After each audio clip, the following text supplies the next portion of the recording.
ఒకనాడు సుఖలీల నుత్తానపాదుండు నెరిప్రియురాలైన సురుచిగన్న కొడుకు నుత్తముండన తొడలపై నిడికొని యుపలాలనము సేచున్న వేళ నద్దిదదారోహణాపేక్షితుండైన ధ్రునింగనుంగుని తివక యాదరింపకుండుటకు గర్వించి యా సురుచియు సవతి బిడ్డండైన ధ్రుని చూచి తండ్రి తొడనెక్కు వేడుక దగిలనేని భూనినా గర్భమున నాడు పుట్ట కన్యగర్భమున పుట్ట గోరిన గలది నేడు జనకు తొడ ఎక్కు భాగ్యంబు సవతి కొడుక.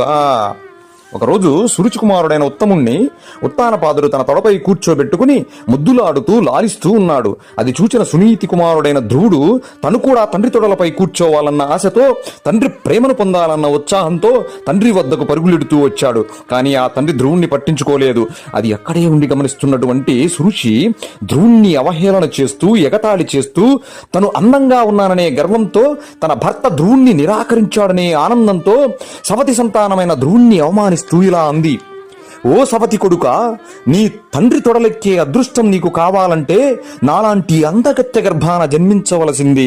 ఇతరుల గర్భాన జన్మించిన నీకు అంతటి అదృష్టం ఎలా కలుగుతుంది అని పలికినది.